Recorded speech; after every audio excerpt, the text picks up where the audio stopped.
Sah yajna praja shrestva purovacha prajapatihi anena prasavityasva esha vastistva kamadhuk.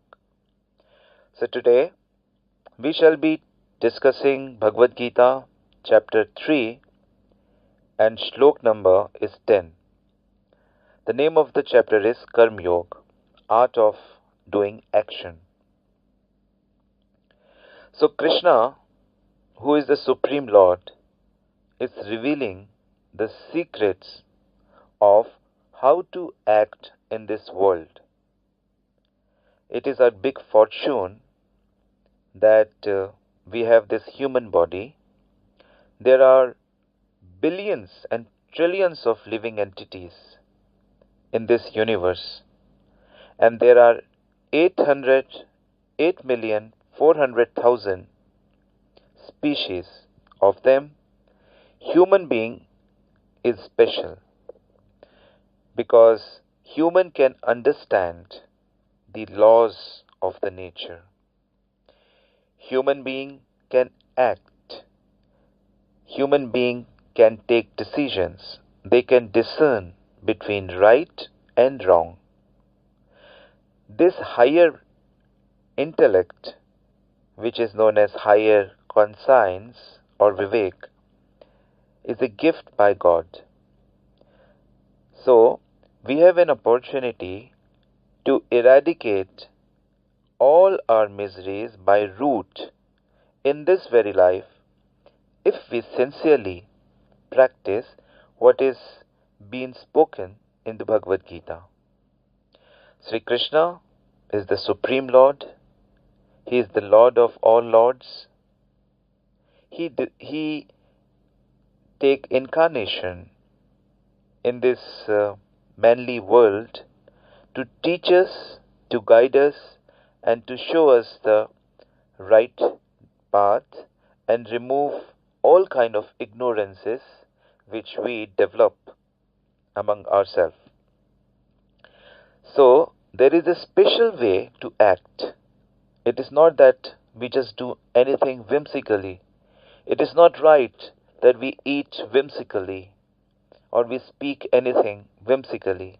It is important that we very seriously understand the right course of action.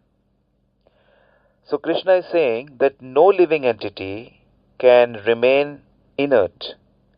Each soul is acting all the time. Activity is a symptom of a soul, that it is always active. Now, what is the search? Search is pleasure, bliss, perfection, and so we act all the time. Arjun says he did not want to fight this battle, he is fed up with this. But Krishna says no, because you are always active. So if you do not fight and if you leave this religious duty, then you will not gain benefit out of it. First, it will not bring peace to you, not happiness to you as you are thinking it will bring, but it will not. Because when you shun your duty, religious duty, your natural duty, then you miss a chance of purification. So when you perform your duties, it purifies your consciousness and it makes you eligible to understand the higher truths in life. So now this is very important. So Krishna is saying, as he said in the previous verse, that all actions should be performed as if they are yajna. Now yajna is a special ceremony which is performed for the pleasure of the Lord. So here yajna means your dutifully action. It could be in relationship to anything, to your health, to your family, to your profession, to your country, to your everything. plus to the Supreme Lord. The first and foremost relationship is with the God because our existence, remember, depends on the Lord. We are conscious because of the Lord. We are existing. We have this feeling that I am existing. This power, this energy is coming from Krishna. We are part and parcel of Krishna, as Krishna has accepted in Bhagavad Gita. Mame vansho jiv loke jiv bhuta sanatana manashasthani indriyani prakritistani karshati. All beings are my part and parcel, but they are covered with material body and senses and mind through which they are struggling.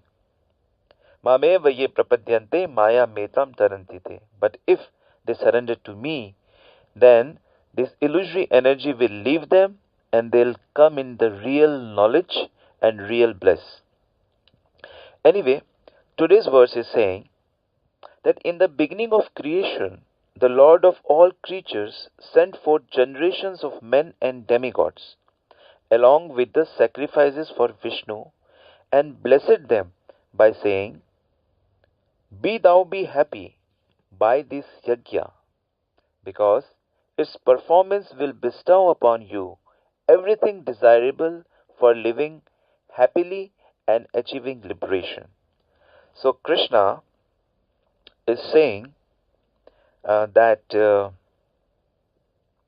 all the beings, all human beings are children of Prajapati. Prajapati is Lord Brahma here, and many Brahma rishis, great sages, were also Brahmaji's offsprings, and we descended from them. And also there are many demigods who took birth from them.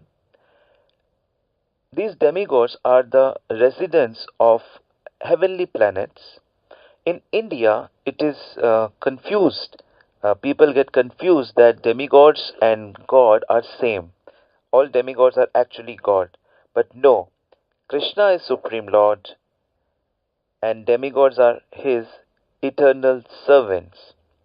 You see, when Krishna take birth and when he was in his mother's womb, in the womb of Mother Devaki, in Kansa's prison, then all the demigods appeared in that prison and started worshipping Mother Devaki and little Krishna. And they were offering many, many prayers and flowers and their dandavats to the mother. And the same thing happened when Lord Chaitanya was in the womb of Mother Sachi in Navadvip Dham. Mother Sachi thought that she is dreaming. What she is seeing, she shared this thing with Jagannath Mishra, Mahaprabhu's father, and he too said, I too experienced the same thing. And when Lord appeared as Ramchandra, Mother Kaushalya also had such visions. So this is a very common phenomenon that whenever Lord descends, all the demigods wants to offer their respect to the Lord, they want to serve Lord, they want to serve Lord's parents. So this is their position. And when we address them according to their position, the demigods become very happy. So the point we are discussing here is that it is obvious for a living entity is that he should perform his dutiful work very thoroughly and in a mood of service of the Lord. All action should be performed as a service to the Lord. Action should be performed for pleasing the Lord. That is the secret, science, and art of work. And not getting attached to the result. Result is in Krishna's hand. In our hand is our emotions, our consciousness, our attitude to please the Lord. That is in our hand. So whenever a devotee or a living entity performs action in this manner, now it is the responsibility of all the demigods to assist, to provide all the needed objects for executing his service to the Lord. That is the service of the demigods in this world. This is how they manage the whole world. Sometimes some living entities become very rebellious, they do all nonsense in the society, then they have to punish that living entity for his ramification, for his betterment. So, this is also a service to the living entities. Anyway, demigods understands the value of a devotee. You see, once when Hiranyakashipu, a great demon, was doing lots of yogic practices to gain higher powers, his wife was kidnapped by the demigods Indra, Chandra, Varuna. And why did they kidnap her, Kayadu, Hiranyakashipu's wife? Because demigods learn that there, in her womb uh, there is a living entity. She is pregnant.